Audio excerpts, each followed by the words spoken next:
हमारे इर्द गिर्द, हमारे समाज में, हमारे आसपास क्या क्या होता है, इन कहानियों से ही पता चलता है। बच्चे हों या माँ बाप हों, उनको लेके हम सबका अपना एक नज़रिया और बड़ा साफ होता है। वो ये कि माँ बाप की दुनिया उनके बच्चे होते हैं और बच्चों की दुनिया उनके माँ बाप होते हैं। हम उनको अलग नहीं कर सकते। लेकिन जब ऐसी कहानी आती है कि माँ बाप ही अपने बच्चों के दुश्मन हो जाएं, माँ बाप ही अपने बच्चों के कातिल हो जाएं, या कई बार ऐसा भी होता है कि बच्चे ही माँ बाप के कातिल हो जाएं, बच्चे अपने माँ बाप को मार डालें, तो फिर अजीब लगता है। तब सोच कर ही सिहरन सी होती है। कैसे रिश्तों को कोई कैसे कलंकित कर सकता है, अपने ही हाथों से ऐसे रिश्तों का गला कैसे घोंट सकता है। क्योंकि दुनिया में सबसे करीबी रिश्ता जो होता है वो एक माँ बाप का बच्चों से और बच्चों का माँ बाप से होता है। लेकिन हमारे सामने तमाम मिसालें हैं ऐसे जुर्म की, ऐसी घटनाओं की। ये कहानी उसी की एक मिसाल है। अशोकनगर की बात है। 18 अक्टूबर 18 अक्टूबर की रात अशोकनगर में एक पूरा परिवार अपने साथ रहता था और परिवार में पति पत्नी और उनके 2 बच्चे थे। एक 8 साल का बेटा और एक 13 साल की बेटी। परिवार के मुखिया का नाम था हिम्मत सिंह। हिम्मत सिंह जो 13 साल की बेटिया थी उसका नाम सरिता था। एक बच्चा था 8 साल का और पत्नी थी। 4 दिन पहले यानी कि 14 अक्टूबर को हिम्मत सिंह की पत्नी घर छोड़कर चली गई थी। अब घर में अकेले हिम्मत सिंह और उसके दोनों बच्चे थे नाबालिग। 18 अक्टूबर की रात को ये तीनों सो जाते हैं। बेटी और बेटा दोनों एक साथ सोए थे पलंग पर और पिता भी साथ में हिम्मत सिंह। सुबह होती है। जैसी सुबह होती है तो हिम्मत सिंह की अचानक चीखने की आवाज़ पड़ोसियों तक आती है। लोग भाग कर आते हैं, पूछते क्या हुआ। वो कहते हैं कि जो उनकी बेटिया है 13 साल की सरिता, वो उठ नहीं रही है। लोग फ़ौरन अस्पताल लेकर भागते हैं। डॉक्टर देखता है और कहता है कि ये तो मर चुकी है। अब इसके बाद पुलिस को खबर दी जाती है। पुलिस घर पे आती है, घर की पूरी बारीकी से जांच करती है। तो जिस बिस्तर पे बाप और बेटी और बेटे सोए थे, वहाँ पे उसी बिस्तर के किनारे एक टॉवल पड़ा हुआ था, एक तौलिया था। पुलिस उसको भी कस्टडी में लेती है और फिर ये लगता है कि इसी तौलिए से शायद गला घोंट कर मारा गया है। अब पुलिस अपनी छानबीन आगे बढ़ाती है। पहले जो पूछताछ होती है तो उसमें हिम्मत सिंह पूरी अपनी बात बताते हैं। वो ये कहते हैं कि रात को हम दोनों बच्चों के साथ सो गए थे और उसके बाद सुबह तक मुझे ऐसा लगा कि जैसे मुझे किसी ने कुछ दिया है या सुंघाया है, और ऐसी नींद मुझे नहीं आती जैसी कल उस रात आई थी। मुझे लगा कि मैं शायद बेहोश हूँ और मैं बेहोश हो गया हूँ या मुझे किसी ने बेहोश कर दिया है, और उसी बेहोशी के आलम में कातिल ने मेरी बेटी को मार डाला। तो पुलिस ने पूछा कि आपकी कोई दुश्मनी, किसी पे शक? हिम्मत सिंह ने कहा कि मेरी पत्नी से 4 दिन पहले मेरा झगड़ा हुआ था और उस झगड़े की वजह ये थी कि मेरी पत्नी का एक प्रेमी है, इसी गाँव का है, और उसको लेकर मैं हमेशा उसे टोकता था। एक बार मारपीट भी हुई और उसके प्रेमी ने भी आकर मारा। और इसी बीच 4 दिन पहले, करीब 14 अक्टूबर की बात है, पत्नी अपने प्रेमी के साथ घर छोड़कर चली गई। उन्होंने कहा उससे पहले भी एक झगड़ा हुआ था और पुलिस में जाकर हमने रिपोर्ट भी लिखाई थी, बच्चे भी गए थे और पुलिस के पास वो रिपोर्ट थी पति पत्नी के झगड़े के बीच में। तो उन्होंने कहा ठीक है, पत्नी चली गई तो फिर आप क्या कहना चाहते हैं? तो हिम्मत सिंह ने कहा कि मुझे यही शक है कि मेरी पत्नी ने अपने प्रेमी के साथ मिलकर एक नई ज़िंदगी शुरू करने के लिए मेरी बेटी को मार डाला। तो पुलिस को बड़ा अजीब लगा कि पत्नी भागी, प्रेमी के साथ वापस आई, बेटी को मारा, बेटे को नहीं मारा, पति को नहीं मारा, जबकि उसकी लड़ाई पति से है। और अगर उसे अपनी नई ज़िंदगी शुरू करनी थी और उसे लगता था कि उसके बच्चे उसके रास्ते के रुकावट हैं, तो फिर दोनों बच्चों को मारती। एक को छोड़ दिया, एक को मार दिया, ये क्यों? खैर, फिर पुलिस ने पूरे घर का मुआयना किया तो पता चला कि घर का दरवाज़ा, चाहे वो मेन दरवाज़ा हो, सदर दरवाज़ा अंदर का, वो अंदर की तरफ से कुंडी लगी हुई थी। पुलिस ने पूछा कि घर का दरवाज़ा तो अंदर से बंद है, तो बाहर से आने की गुंजाइश कैसे? हिम्मत सिंह ने बताया कि हमारे घर का दरवाज़ा जो है वो बाहर से भी खुल सकता है, ये एक ट्रिक है, मतलब एक जुगाड़ है, लेकिन ये किसी बाहर वालों को नहीं पता। उसने बताया कि ये दरवाज़ा जो खुल सकता है ये सिर्फ मुझे और मेरी बीवी को पता है। तो मेरी बीवी को पता है कि अगर अंदर से भी कुंडी लगी है तो दरवाज़ा खोल सकती है, क्योंकि अक्सर पहले भी हमने ऐसा किया है, तो इसलिए उसी ने खोला है। पुलिस ने भी हिम्मत सिंह की बातों पर यकीन किया, उसकी बीवी और प्रेमी की तलाश शुरू कर दी। तलाश जारी रही, वो भागते रहे। इस दौरान में पुलिस अपनी जांच आगे बढ़ाती रही, बाकी लोगों से, पड़ोसियों से, सबसे पूछताछ करती रही। तो पता चला कि हाँ, पति पत्नी में अक्सर झगड़ा होता था और झगड़े के बाद 1-2 बार पुलिस में भी मामला गया। गांव वालों ने यह भी कहा कि हाँ, हिम्मत सिंह की पत्नी का एक किसी और के साथ इश्क भी था और उसको लेके ही झगड़ा होता था, और उन दोनों को कई बार लोगों ने साथ देखा। तो सारी चीज़ें यही थी। अब पुलिस के सामने कहानी ये थी कि ये एक मामला ऐसा है कि एक पति पत्नी के बीच झगड़ा हुआ, पत्नी का किसी और के साथ अफेयर था, और पति के हिसाब से पत्नी अपने प्रेमी के साथ आती है और उसकी बेटी को मारकर चली जाती है। लेकिन एक सवाल का जवाब नहीं मिल रहा था, और वो यही कि उसने एक कत्ल क्यों किया, और सबसे बड़ा दुश्मन उसका पति था, उसे क्यों नहीं मारा। इसी सवाल ने पुलिस को हिम्मत सिंह के ऊपर शक करने पर मजबूर कर दिया। पुलिस को लगा कि मामला कुछ गड़बड़ है। अब इस हिसाब से पुलिस ने हिम्मत सिंह की सारी छानबीन की, जासूसी की, मुखबिर लगाए, पता करने की कोशिश की कि कोई ऐसी चीज़ जो पता चले, लेकिन कोई ऐसा सबूत सुराग हाथ नहीं मिल रहा था। पोस्टमार्टम रिपोर्ट इस दौरान आ गई, पता चला कि गला घोट कर मारा गया है, गला घोटने से उसकी दम निकला है। तो कुल मिला के पुलिस के हाथ खाली थे, और इधर हिम्मत सिंह लगातार रट लगा रहा था कि ये कत्ल उसकी पत्नी ने अपने प्रेमी के साथ मिलकर किया है। बात आगे बढ़ी, पुलिस के हाथ खाली थे। तभी पुलिस को यह लगा कि जिस रात ये वारदात हुई उस रात घर में सिर्फ 3 लोग थे, हिम्मत सिंह, उसकी 13 साल की बेटी जिसकी मौत हो गई, जिसका कत्ल हुआ, और 8 साल का बेटा। अब 8 साल का बेटा क्या इतना अक्लमंद या इतना होशियार है कि वो सारी चीज़ें बता सके। पुलिस के पास कोई और चारा नहीं था। पुलिस ने कहा कि उस रात हो सकता है, अच्छा उससे पहले बयान दिया था कि मैं सो गया, मेरा बेटा भी सो रहा था। सुबह ये भी था कि जब दीदी नहीं उठी तो बेटा भी रो रहा है, हिम्मत सिंह भी रो रहा है, और बेटा वाकई रो रहा था सुबह कि दीदी को क्या हो गया।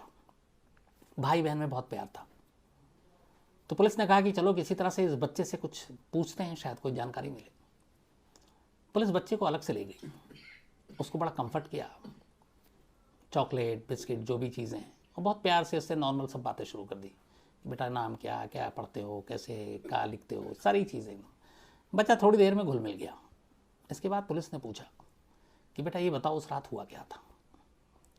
बच्चे ने पूरी मासूमियत के साथ उस रात की कहानी सुनाई, और ऐसी कहानी सुनाई कि जो पुलिस वालों ने सुना, शायद उनमें से कई की आंखें नम हो गई। बच्चे ने कहा कि उस रात पापा घर आए थे, घर आने के बाद हम दोनों खेल रहे थे। थोड़ी देर के बाद पापा बड़े गुस्से में आए और उन्होंने कहा कि तुम दोनों में से किसको मारो, मुझे मारना है। पहले तो बच्चों को ऐसे ही लगा, लेकिन सरिता जो 13 साल की थी वो थोड़ी बड़ी थी, समझदार थी। बेटा 8 साल का था, थोड़ा मासूम था। हिम्मत सिंह ने फिर उससे पूछा कि ये बताओ कि दोनों में से कौन मरेगा, किसको मारूं। जब लग गया कि बात बहुत सीरियस है, सरिता ने अपने पापा से कहा कि, और ये बच्चे ने जो बोला वो उसकी लाइन ये थी कि फिर दीदी ने पापा से कहा कि भाई को छोड़ दो, मुझे मार दो। उसने फिर पूछा कि दोनों में से कौन मरेगा, मुझे मारना है। फिर सरिता ने कहा बच्चे की जुबान में ये कि दीदी ने कहा भाई को छोड़ दो, मुझे मार दो। और इसके बाद घर के ही रखे एक कपड़े से हिम्मत सिंह ने अपनी 13 साल की बेटी का गला घोंट दिया, और ये कत्ल होते हुए उस 8 साल के बच्चे ने, एक भाई ने, अपनी आंखों से देखा।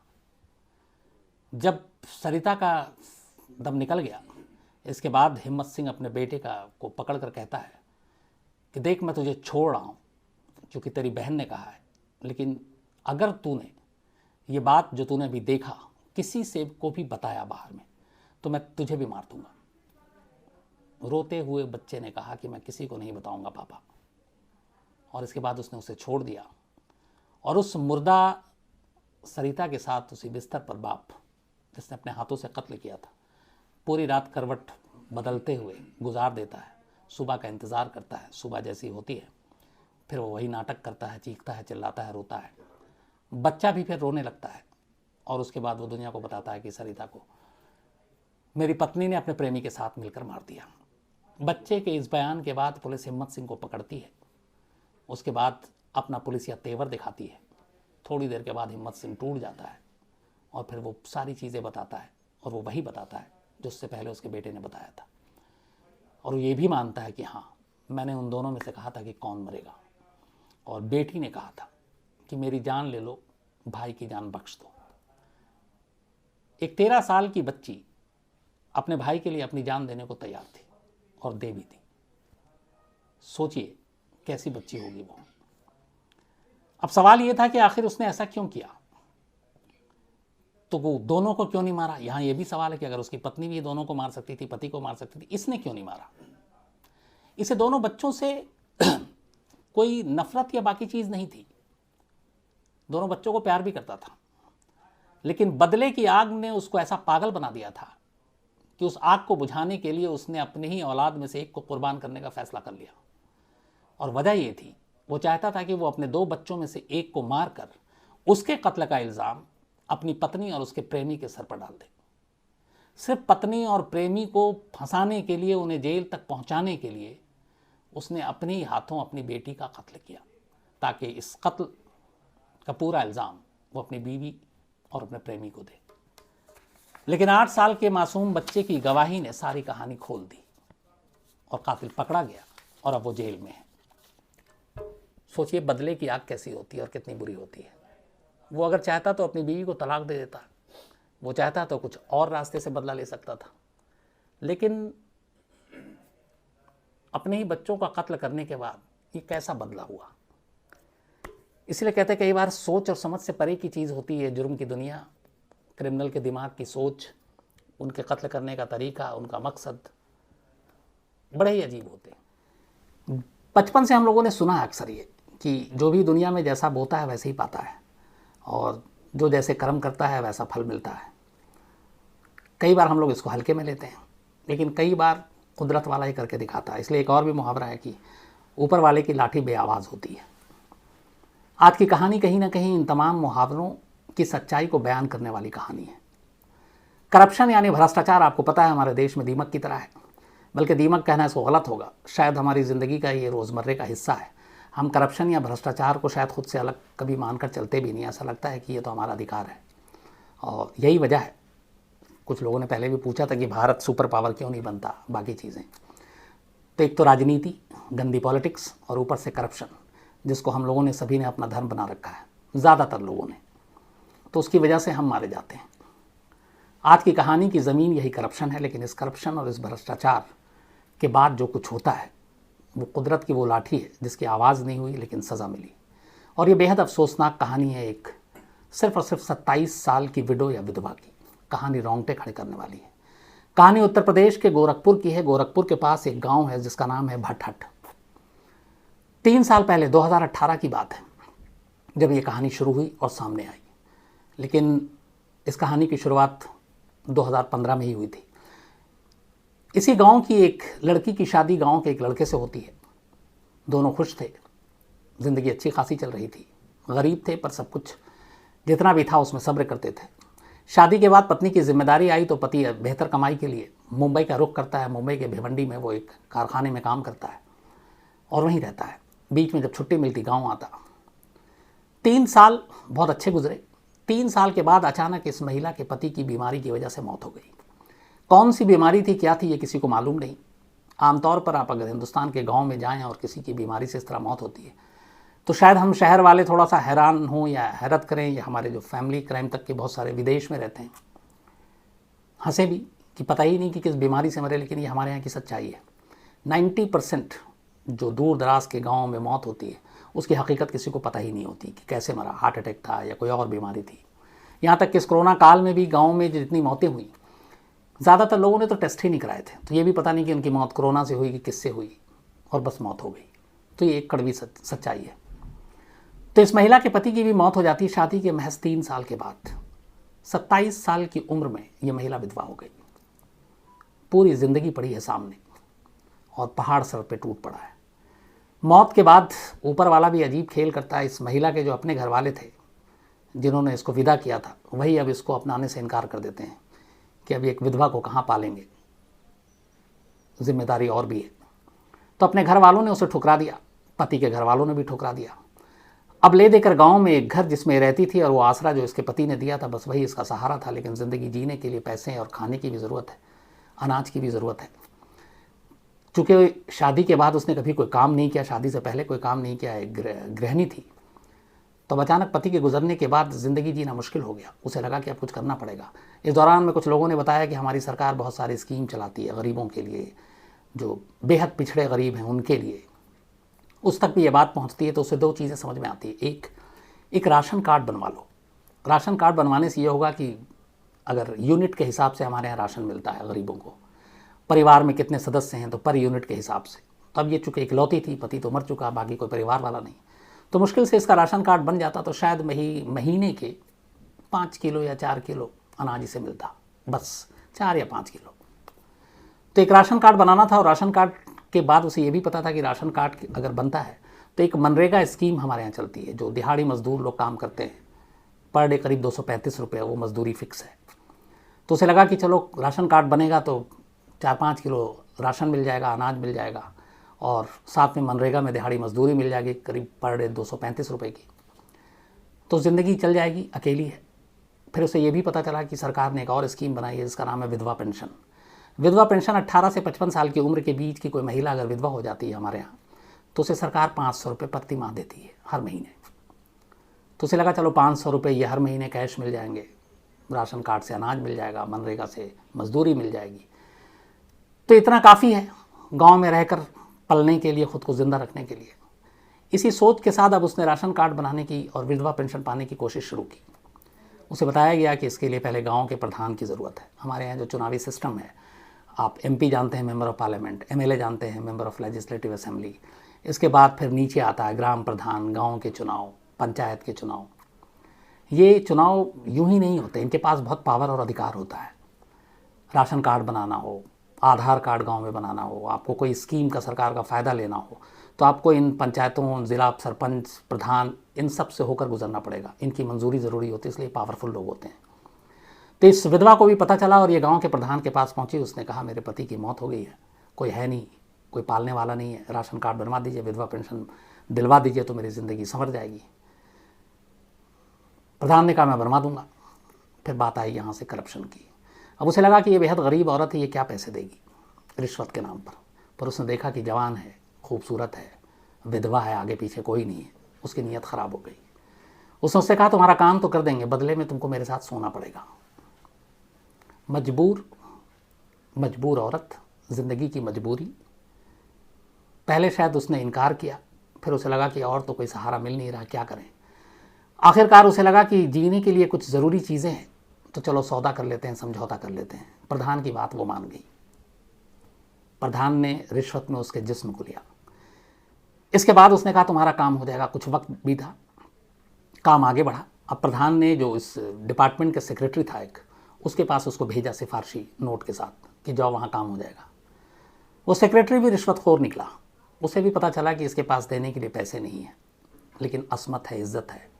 उसने उसका सौदा किया। एक बार वो लुट चुकी थी, उसे लगा अब क्या बचा और क्या बचाऊं। सेक्रेटरी ने भी उसके साथ अपनी हवस पूरी की। काम और आगे बढ़ा, फाइल थोड़ी और आगे गई। अब इसके बाद बीच में बहुत सारे क्लर्क और बाबू आए। कुल मिलाकर 9-10 लोग और सामने आते हैं, और इस तरह से गिनती बढ़ते बढ़ते 13 हो जाती है।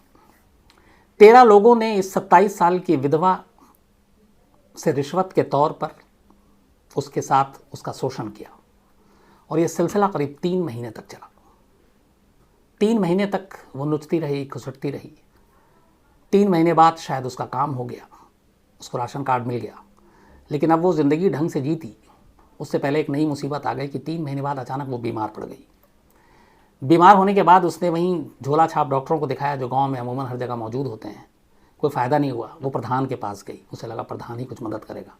प्रधान ने उसे एक झोला छापा और डॉक्टर के पास भेजा, बोला कि जाकर दिखाओ। उसने भी दवा दी, कुछ दिन तक भी कोई फ़र्क नहीं पड़ा। फिर उस दोबारा गई उस डॉक्टर के पास। उसने कहा तुम एक काम करो, अपने खून की जांच करा लो, ब्लड टेस्ट उसने लिख के दिया। वो ब्लड टेस्ट कराने गई। जब ब्लड टेस्ट की रिपोर्ट आई तो पता चला कि उस महिला वो जो है वो HIV पॉजिटिव है। अब ये जैसे ही पता चला, डॉक्टर ने प्रधान तक बताया। प्रधान के हाथ पैर फूल गए, क्योंकि उसे मालूम था उस महिला का HIV पॉजिटिव होना उसके लिए क्या मायने रखता है। उसने कहा नहीं, रिपोर्ट गड़बड़ आ जाओ, आप दोबारा इसका टेस्ट कराओ। गोरखपुर के उसी BID एक हॉस्पिटल है, बहुत ही नामी हॉस्पिटल है।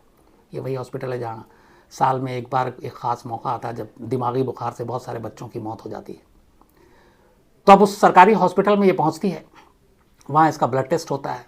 उसके बाद फिर रिपोर्ट आती है। दूसरी रिपोर्ट भी इस बात की पुष्टि करती है कि इस महिला को एड्स से HIV पॉजिटिव है।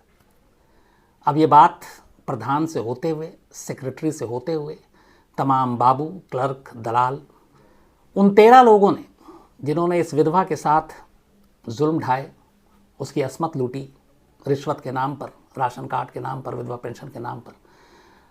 अब उनके पैरों तले ज़मीन खिसकने की बारी थी। उन्हें लगा कि ये क्या हो गया। अब ये सभी भागते हैं चोरी छुपे हॉस्पिटल अपना अपना टेस्ट कराने के लिए। सभी की रिपोर्ट आती है।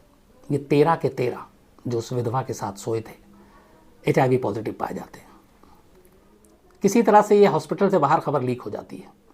अब हड़कंप मच जाता है गांव में, सरकारी अफसर भी पहुंचते हैं, ये क्या हो गया। अब इसके बाद जांच होती है तो पता चला कि ये 13 के 13 शादीशुदा थे। इनमें से तो कुछ बिल्कुल जवान थे। अब दिक्कत ये थी कि इन 13 को तो HIV पॉजिटिव हुआ। इस दौरान में हो सकता है ये सब अपने पत्नी के साथ भी रहे, तो क्या उनकी बीवियां भी HIV पॉजिटिव हैं बिना किसी जुर्म के, बिना किसी कसूर के। अब उसकी रिपोर्ट मैंने कोशिश की, वो नहीं मिली, लेकिन इन 13 के 13 लोगों को सज़ा मिली। अब यहाँ पे दो चीज़ें, एक, इस महिला को HIV पॉजिटिव ये कैसे हुई। तो फिर बात वही आई जब सारी चीज़ें हुई कि इसका जब शादी हुई तो शायद इसका पति HIV पॉजिटिव था, और जब 3 साल के बाद शादी की उसकी मौत हुई और वो बीमारी से मरा, उसने टेस्ट नहीं कराया था, लेकिन शायद वो HIV पॉजिटिव था। उसने ये HIV पॉजिटिव वाली बीमारी अपनी पत्नी को दी जिसका कोई कसूर नहीं था। और उसके बाद 13 लोग जो रिश्वतखोर थे, जिन्होंने 500 रुपये के विधवा पेंशन और 5 किलो अनाज के लिए उसकी असमत लूटी, उससे होते हुए उन 13 तक ये बीमारी पहुंची। अब उन 13 के बाद उनकी बीवियों तक पहुंची। उसकी रिपोर्ट क्या हुई, क्योंकि उनकी बीवियों का भी कोई कसूर नहीं था, कोई एक तरह से गुनाह नहीं था, लेकिन शायद उन तक भी पहुंची। तो ये थी कहानी एक मजबूर बेबस विधवा की। रिश्वत के नाम पर 13 लोगों ने जिसको लूटा, अपनी हवस मिटाई, और फिर ऊपर वाले की बेआवाज़ लाठी ने अपना फैसला सुनाया और ये सभी HIV पॉजिटिव पाए गए। इमोशनल कहानी है, अफसोसनाक भी है। जैसा मैंने शुरू में कहा कि हमारे देश में भ्रष्टाचार या करप्शन एक दीमक की तरह नहीं है, बल्कि एक हमारी ज़िंदगी की आदतों में शुमार जैसा है। और ये कहीं से भी आप ले लीजिए, आप कई जगह पे दिखाया भी गया। आप मंदिर में जाएं तो आपको लाइन में नहीं लगनी है, आप रिश्वत दीजिए, आराम से VVIP दर्शन कीजिए। आप दरगाह पे जाइए, आपकी सेटिंग है, कुछ पैसे दीजिए, आप आराम से जाइए कीजिए। स्कूल, कॉलेज, यहाँ तक कि अभी तो कोरोना में हम लोगों ने कब्रिस्तान और शमशान में भी देखा कि वहाँ भी कैसे रिश्वत ले और देकर एक अदद कब्र मिली और एक अदद चिता मिली। तो ये सारी चीज़ें इसलिए हैं क्योंकि हमारे खून में शामिल है, और यही हमारे देश को दीमक की तरह